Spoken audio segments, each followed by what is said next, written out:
Welcome to the April 5th, 2022 meeting of the City of Summit Zoning Board of Adjustment.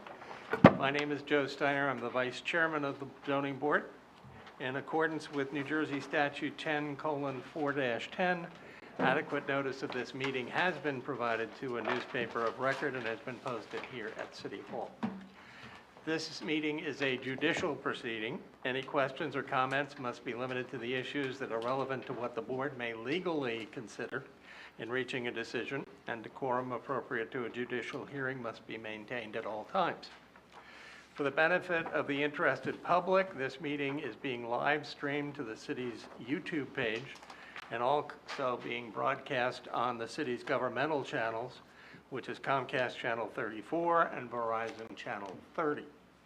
A transcript of this meeting is also being taken using the video and audio, so we need all speakers to use one of the microphones in the room when speaking.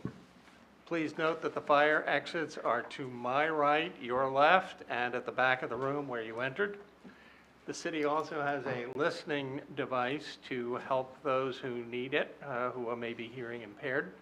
If you need that assistance, please obtain the system here at the dais and return it here thereafter.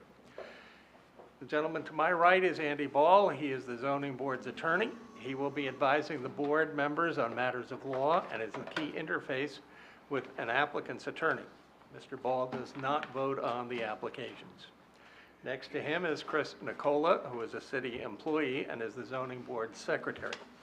Mr. Nicola works with applicants on preparing their applications, planning our agendas, and keeping our meeting minutes. Mr. Nicola does not vote on the applications as well. Our board, as you can see, consists of 7 regular members and up to 4 alternates. All members can participate in the hearings tonight, but a maximum of 7 can vote. Most applications require a simple majority to be approved. Some applications will require 5 affirmative votes to be approved. You will be told which majority will be required before we begin our deliberations. Mr. Nicola, would you please call the roll? Certainly. Chairman Spur is excused. Vice Chairman Steiner? Here. Mr. Yuko? Here. Mr. Mullen? Here. Ms. Newell? Here. Mr. Millay? Here. Mr. Loikitz? Here. Ms. Toth? Here. Ms. Sager? Here. Dr. Levine? Here. And Mr. Gonzalez. Here. All right, you have a quorum. You can proceed. Mr. Spur's the only one missing tonight. Okay. We generally hear the cases in the order that they are listed on the agenda. We try to have each hearing last no more than 30 minutes, but we do understand that in some cases they're too complex to be heard within that time frame. Each hearing begins with the applicant or their attorney giving us an overview of the application and the variances that are required. We then hear from any expert witnesses that the applicant may have to help explain the application and why the variances are needed. The board members may ask questions of the applicant, their attorney, and the expert witnesses. Once the board members and the board professionals have completed their questioning, the public will have an opportunity to ask questions. This is not the time to tell us what you think about the case. That opportunity will come a little bit later. Before you ask your questions, again, please clearly state your name, spell your last name, and provide your address. That's important for our court reporter to be able to keep a clear and accurate public record, and again, that's being done by using the audio system. After all the witnesses have been heard, members of the audience then have their second opportunity to speak. At that time, you may express your opinion, positive or negative, about the application. And at that point, you will be sworn in to provide that testimony. Then the public hearing will be closed, and we will enter into executive session where the board members discuss the case and vote. You'll be able to be here and listen to our executive session, but you will not normally be able to participate in that discussion. Most applications are heard and decided in the same evening, and if a case requires additional information or testimony that cannot be presented tonight, then we will carry your case to another date, and it will not be decided during this meeting. Krista Anderson, the city zoning officer, has asked that I remind all applicants that they must read carefully the resolution that documents the zoning board's decision and pay particular attention to any conditions that are contained in that resolution. For example, if the landscaping plan is required, you must obtain one. Submitted to John Linson, the city's forester. If a grading plan is required, you must have one prepared by a civil engineer and submit 3 copies along with the application fee to the city's engineering division. Failure to satisfy all the conditions in a resolution will result in a delay in approving your application, and it will cause extra work for city zoning staff. The resolution documenting the board's decision will normally be available 1 month after we decide the case. When we call your name, would you please come to the podium and tell us how many witnesses you have and whether or not you think you can complete your case in 30 minutes. Chris and Allison Mayer. Yes, I'm Chris Meyer. I have 1 witness. Okay, and you think you can do it in 30 minutes? Yeah. Okay, great. You'll be first up. Roger and Elena Matthews and Douglas and Esther McNulty, and I believe we have an attorney present. Good evening, Mr. Vice Chairman, members of the board. James Weber on behalf of the Matthews and the McNultys. 1 witness if necessary. Okay, you're second out. And Michael and Nancy Paulison? Hello, Mike Paulison, Nancy, my wife, 29 Plymouth Road, and we're being represented by David? David, thank you. Drawing a blank. David Rosen. I'm not used to public speaking. David, do you think we got 30 minutes on this one? For the variance, yes, there are a bunch of situations on the property that may extend beyond. Well, you'll be the end of the evening, so. Right. Followed by a basketball game. Okay, so let's begin then with the 143 Passaic Avenue, Chris and Allison May. And here's David. Yes. And just for the record, I'm recusing from this case. Is there a place to plug in? Since if I can do it. Ah, Around here, there should, can I do this one? Yeah.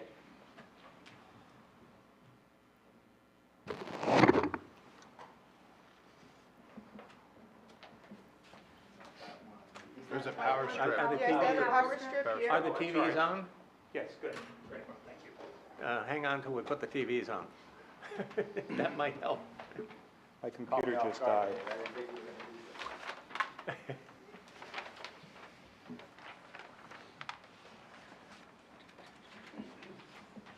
While it All right, starts up, let's Chris begin can with begin. this. Mr. Mayor, I believe we'll start.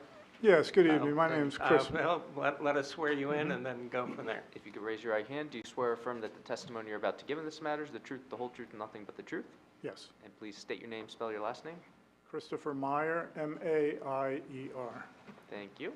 Mr. Meyer, could you give us a brief synopsis of what your case is about? And then we understand you'll be turning it over to Mr. Rosen. Yes. My name's Chris Meyer. I moved into 143 Passaic Avenue about 2.5 years ago, thinking that I was downsizing because my kids both left and then COVID hit. And they're back once a week, and the house is too tight for having them and having my mother come in once every 6 months for a few weeks. So I knew it was a fixer-upper when I bought it, so I figured that I'd just blow out the back so that I could, accommodate everybody in the house and do a 4th bedroom upstairs so that I could have the 2 kids, my mother, and ourselves have bedrooms for when everybody's over. And that's kind of how we got to this point. And, okay, any questions for the applicant? Seeing none, I'm assuming you wish to have Mr. Rosen testify? Yes. All right. Do you swear or affirm that the testimony you're about to give in this matter is the truth, the whole truth, and nothing but the truth? Yes, I do. And please state your name, spell your last name. Dave Rosen, R-O-S-E-N.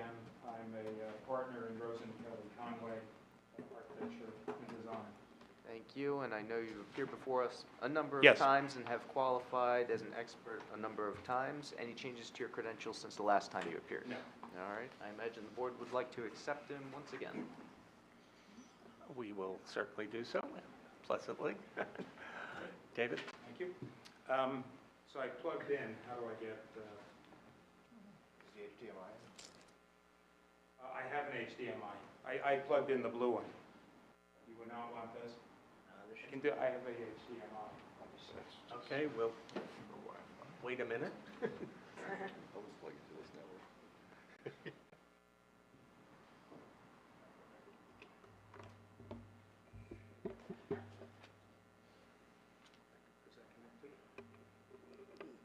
the HDMI.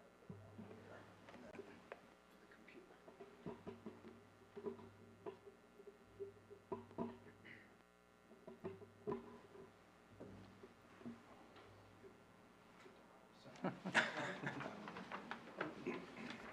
There you go.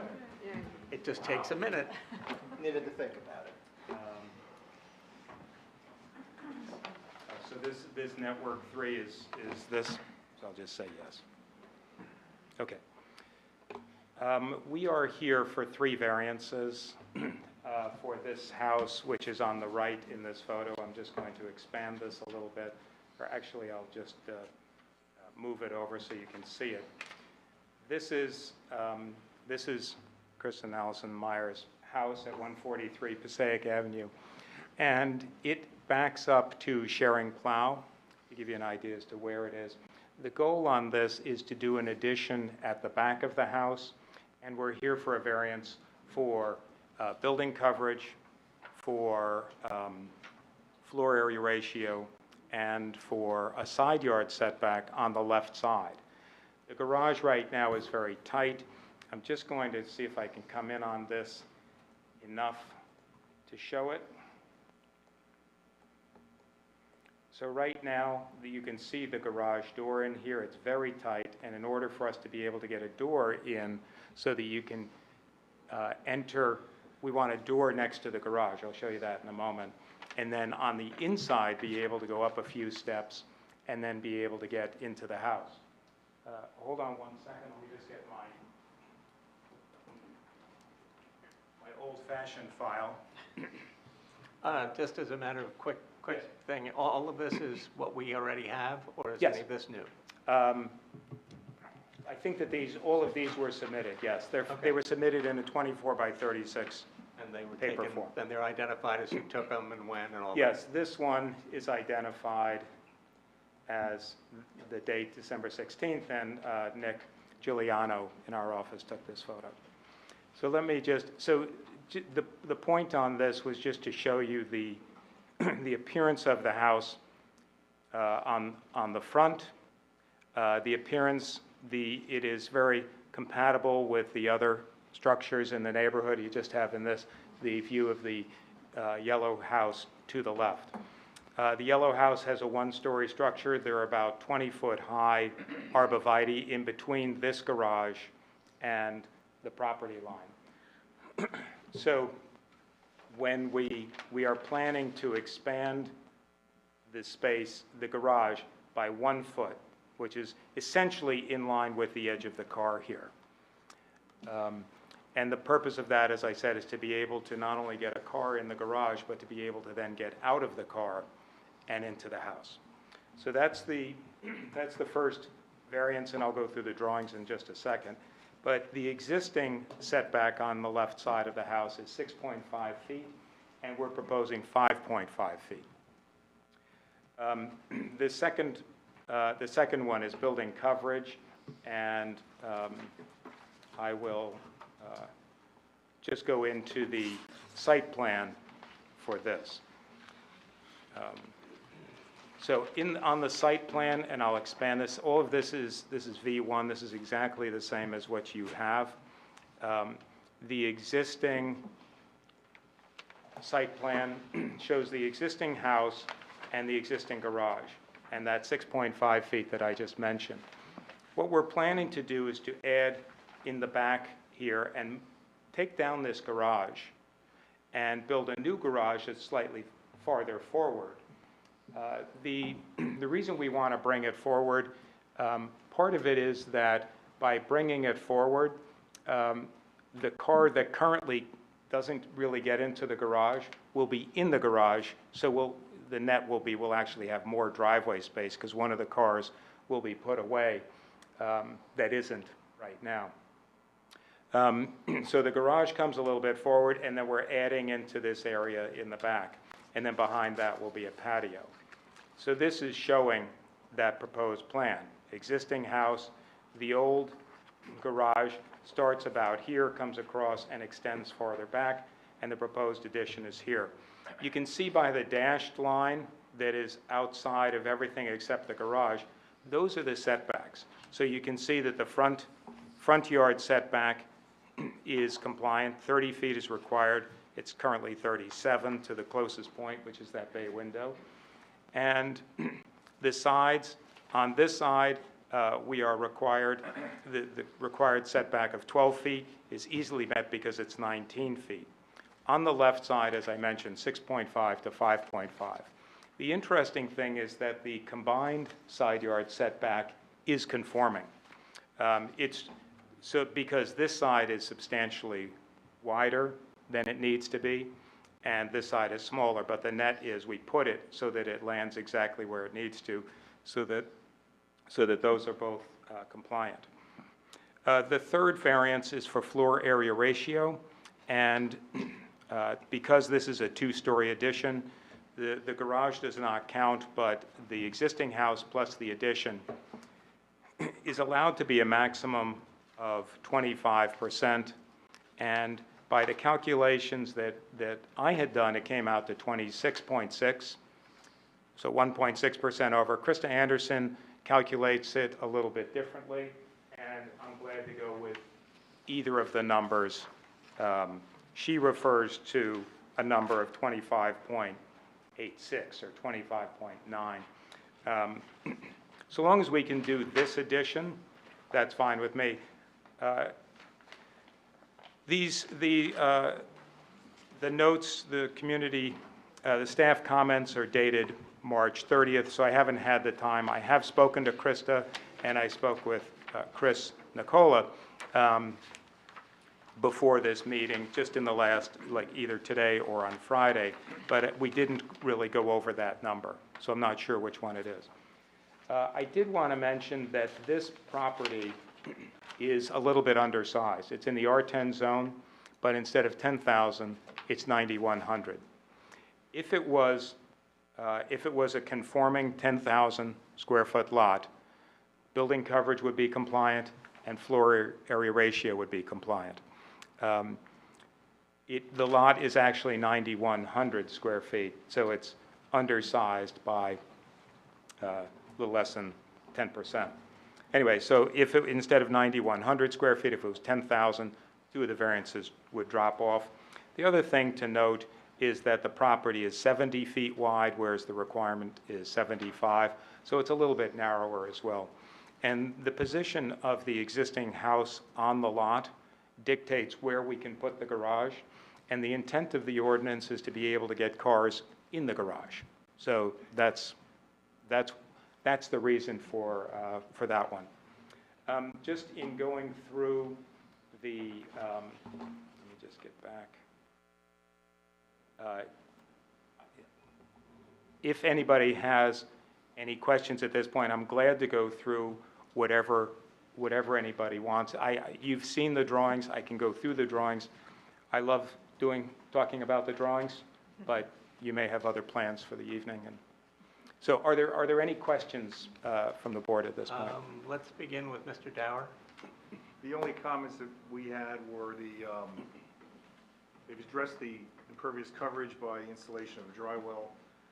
They note an existing air conditioning unit, but don't note if there's where the proposed unit would be, assuming there would be a proposed unit, and if a generator is proposed.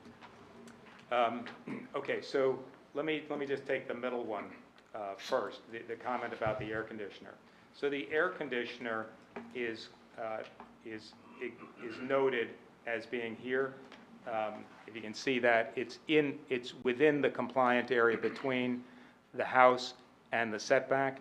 If there's a second one, it will also be in this same zone, and it will be compliant. Okay. And is a generator proposed? Not yet, but I'm not ruling it out.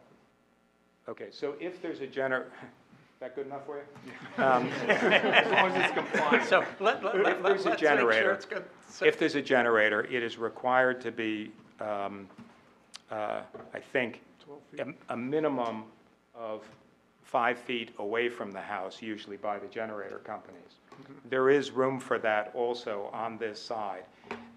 The ordinance has changed in recent years about generators, but if there is one, it will be in a complying location. Okay? Yeah, and I see our attorney typing away, so that looks like a condition. But That's fine. We don't need to include it as Okay. a condition, so all they're noting that is it will comply with the ordinance in the Okay, event if one it is is, got it. installed. And so we if don't for need to- some reason it didn't, but there's clearly room here, if it didn't, we would be back here. Right. And then for your first topic about stormwater management, I think Chris wanted to comment on that. Yeah, my next door neighbor and I were discussing it, and we are dropping a drywall into the backyard. It's proposed on the right side, but I think I'm going to put it into the left side so that we have a drain, I want to put a drainage ditch between the properties with a perforated pipe that'll go into that drywall. Mr. Dower. The only thing I would say is that you'd have to maintain the distance from the property line and the house, minimum 10 feet. Right. So that's fine. And that would be when they go to get a grading permit with the city, they would get. Yeah, we'll just flip revise the, plans. right. Yeah. Okay, questions from the board? I had a question about ingress and egress from the driveway. Yes. Seems like you're set up, you can only get one car across the driveway. Do you back out into Passaic Avenue when you want to? Typically, when you pull into those driveways, you try to get as close to the property and back into the driveway so that you can pull out. Right. All the time, you can't do that. So, but that's what all my neighbors and we do. We, I typically come in from Kent Place Boulevard, pull in front of my neighbor's house, and then back in my driveway.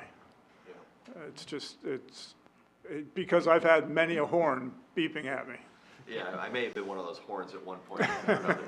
I guess where I was going with that is I was wondering if you considered putting a small turnaround in the driveway, kind of, I don't midway know down. where I'd put it, unless I put it on the front lawn.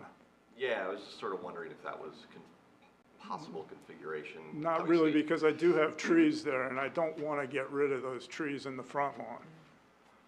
In addition to that, it would require a variance for parking area in the front yard, and also the lot coverage is allowed to be a maximum of 35%, and with this proposal, we are at 33.7. So there's only a small amount, and it's actually only about 110 square feet that would be permitted. But I do think that, having visited their house, I didn't pull in the driveway. I just pulled there's sort of an area on the side of the road. And we so did visitors- Riverstone. We went in a foot off the pavement with Riverstone so that you can pull onto that Riverstone if we have guests over. Right, so that my car, for example, when I pulled in, I was out of the flow of traffic, beyond the line at the side of the road. But I did wait until nobody was in sight before opening my door. It's just the way it is, and there's a curve going on there. It's just the nature of the way that the street is and this property.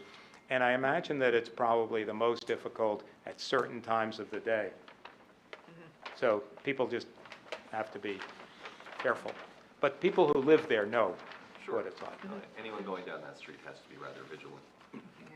Other questions from the board? Well, my driveway question was going the other direction. I mean, although you're not here for total lot coverage, the driveway does extend a little bit to the left of the front of the garage. Yes.